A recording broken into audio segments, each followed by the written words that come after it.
Hello वंशन family, welcome to my dream world. He's demigod का आज third part start करते हैं।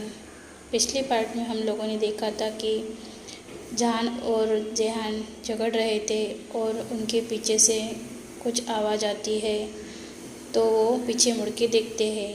अब आगे देखते हैं।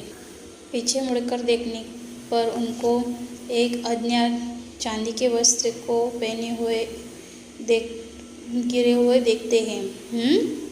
पिछली बार जब हमने देखा था तो वह वहाँ नहीं था। जहान भौचक्का रह गया।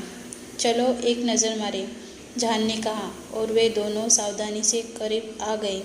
जैसे जैसे वो करीब आए, उन्हें एहसास हुआ कि यह सिर्फ एक सामान्य कपड़ा नहीं था, बल्कि उसमें लिपटा एक शरीर था। जहान, क्या एक लाश है? जहान ने फुसफुसाया। मैं तुम्हें मुफ्त देख कर आओ, मैं कैसे जान सकता हूँ? जेहान ने धीरे से कहा। वे दोनों चांदी के लबादे लिपटे हुए शरीर के सामने झुक गए, जो उसके पेट पर पड़ा हुआ था। उन्होंने धीरे धीरे इसे घुमाया, केवल एक चेहरा देखने के लिए जो हुडी से आधा ढका हुआ था।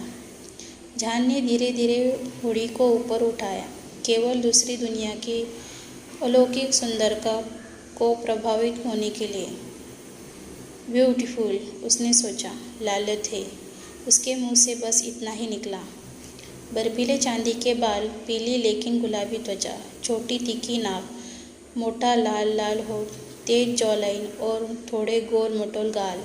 इस आदमी में ऐसी लुभावनी सुंदरता किसी को भी घुटने टेकने के लिए काफ़ी है। और जहान अलग नहीं था।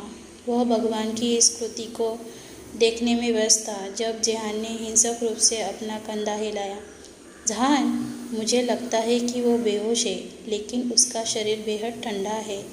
ऐसा लगता है जैसे उसे फ्रिज में रखा गया था, जेहान ने कहा। जहान ने उसे चुपचाप सुना। उसने धीरे से लड़की के चेहरे को सहलाया। यह वास्तव में ठंडा था। उसकी भौहें तन गई।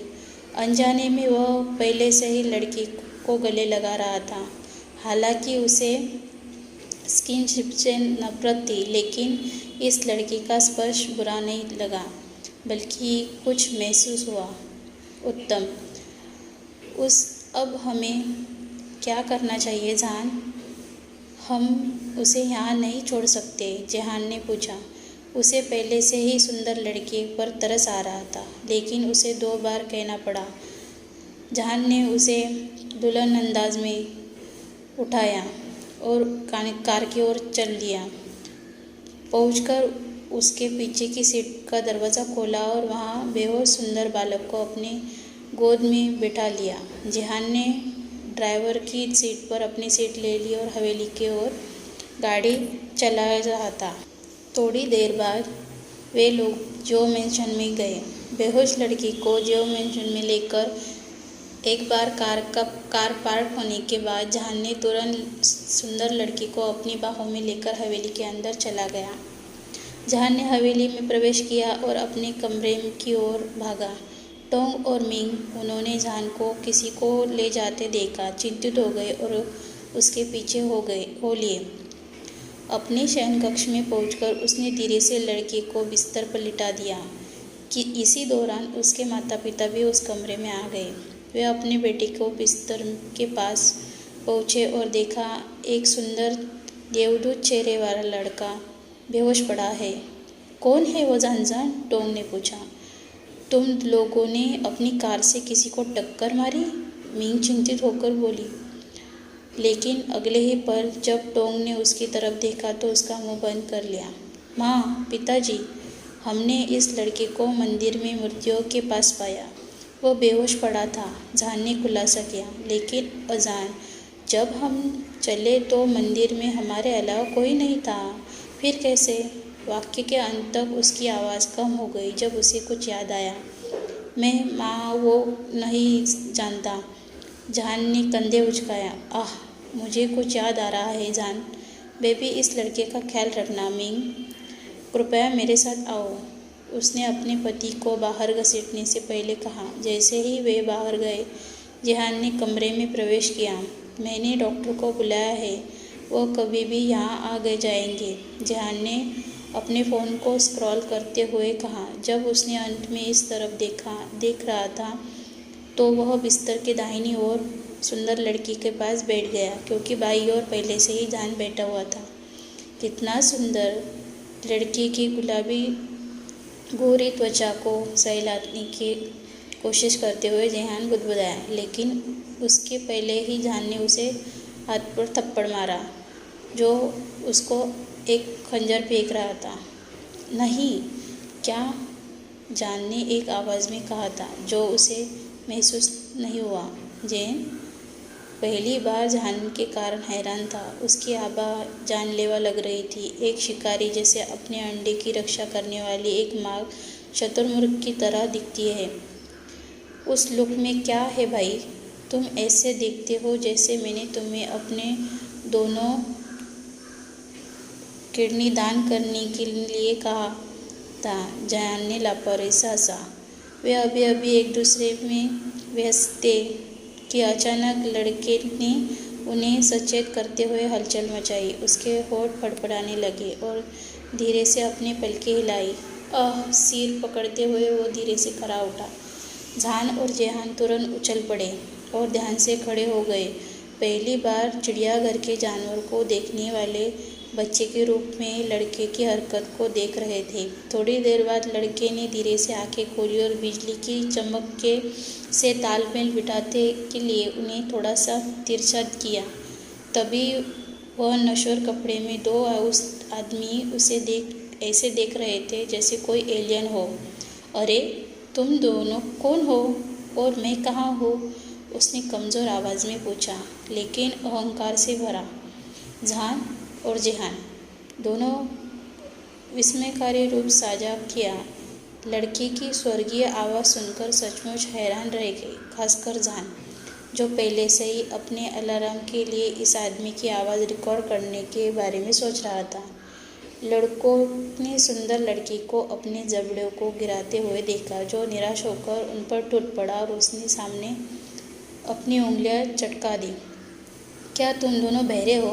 उसने झपटा मारा और दोनों आदमियों को तंद्रा से बाहर निकाला। आह, तुम जो मेंशन में हो और जियो जान है, जहान ने चुलबुली पलक के साथ कहा, जिसने लड़के के बेरे में नज़रअंदाज कर दिया। तुम्हें अपना नाम मूर्ख बताने के लिए किसने कहा था? ओ, यह जियो हवेली कहाँ है? लड़का चिल्लाया। बीजिंग। यह जेहान था जिसने इस बार बात की थी। अब यह कहाँ है? वो फिर बड़बड़ाया। तुम बीजिंग को नहीं जानते? क्या तुम विदेशी हो? जेहान ने आश्चर्य से पूछा। बीजिंग में बेहोश पाए जाने वाला यह लड़का किसी भी तरह बीजिंग को नहीं जानता सकता। क्या सच में तुम दोनों इतने नासमझ हो? और तुम दोनों मुझे प्रणाम क्यों नहीं करते? वह चिल्लाया। जान और जेहान उस पर फिदा हो गए, लेकिन लड़का उसकी तरफ देखे बजाय खड़ा हो गया और खिड़की की ओर देखता हुआ बाहर चला गया। उसने जो देखा वह उसके दिल को झंझोर कर रख दिया। मुझे मत बताओ, मैं नश्वर लोक में हूँ, लड़का घबराकर बोला। जेहान और जहान हैरानी भरी नज़रों आदान प्रदान करते हैं। मुझे लगता है कि उसने अपना सिर कहीं मारा है, जहान ने जेहान को फुसफुसाया, जिसमें जवाब में सिर हिलाया। तुम्हारा नाम क्या है बेटा? जहान ने उस आदमी से पूछा जो अभी अभी खिड़की की ओर देख रहा था, लेकिन उसका कोई जवाब नहीं आया। उस आदमी ने अपनी आंखें बंद कर ली और अपनी शक्तियों पर ध्यान केंद्रित किया। उसकी उंगलियों का सिरा बेहद फीकी नीली रोशनी में झिलमिला रहा था। मेरी शक्तियाँ अभी बेहद कमज़ोर है, लेकिन मुझे इसकी तरह जानना चाहिए, और उसके लिए मुझे मेरे लिए काम करने के लिए इन दोनों बुद्धिहीन मूर्खों की आवश्यकता है। उसने भरी और उन दोनों की ओर मुड़ा। आपका क्या नाम है? उसने जैन से पूछा। जैन। और तुम्हारा सुंदर लड़का? जेहान ने घबराई हुई मुस्कान के साथ पूछा। वांगीबो, नॉर्थ स्लाइड डॉट का बेटा, वेबो ने गर्व से घोषित किया।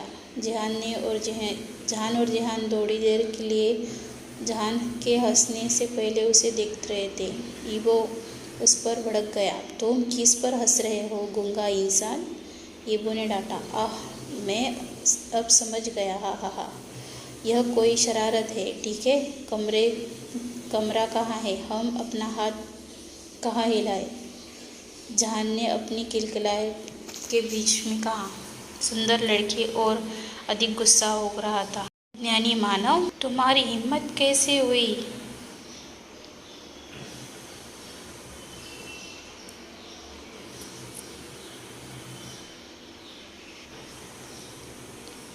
अज्ञानी मानव, तुम्हारी हिम्मत कैसे हुई? तब तक प्रतीक्षा करो जब तक मैं तुम्हें फ्रीज करके मौत के घाट उतार देता हूँ, ईबो चिल्लाया। अरे रुको तुम दोनों, मिस्टर ईबो, या तुम जो भी हो, क्या तुम बता सकते हो कि तुम कहाँ से हो? जेहान ने विनम्रता से पूछा। स्वर्ग, ईबो ने तथ्य की बात के रूप में कहा। जहान और जेहान उसे क्या तुम मुझे मजाक कर रहे हो वाले लुक में देखा। ईबो, ठीक है, क्या हम अब मजाक करना बंद कर सकते हैं? हमें वास्तव में आपके वापस भेजने के लिए आप वास्तव में पता जानने की आवश्यकता है, जहान ने कहा। हालांकि वह खुद उसकी आवाज़ को पसंद नहीं करता था। तुम सच में खाली दिमाग हो? मैं तुमसे झूठ क्यों बोलूँगा? ईबो ने जहान पर फिदा हो गया। जहान, जो उस सुंदर लड़की के अपमानजनक व्यवहार से तंग आ गया था, पीछे हट गया। यह तुम हो जो खाली सिर हो, अहंकारी, उन्होंने ईबो को नाराज़ करते हुए टिप्पणी की। तुम्हारी हिम्मत कैसे? ईबो ने ध्यान से काट दिया। आह, ठीक है, हम समझ गए, आप स्वर्ग से हैं। अब आप आराम कर सकते हैं। ईबो ने अपने कंधे से पकड़कर उसे बिस्तर पर बिठाते हुए जेहान घबराकर मुस्कुराया। आप इस समझदार इंसान दिखते हैं। मैं वापस जाने के बाद आपको ज़रूर आशीर्वाद दूंगा। ईबो ने जेहान को एक कोमल मुस्कान दी, जो घबराकर हंसा। ओह, धन्यवाद। मुझे लगता है कि उसने जान को कमरे से बाहर घसीटते पहले कहा। क्या कर रहे हो हनी? जान ने अपनी कलाई वापस खींचते हुए चिल्लाया। जान, क्या आप कृपया उस आदमी से सामने चुप नहीं रह सकते?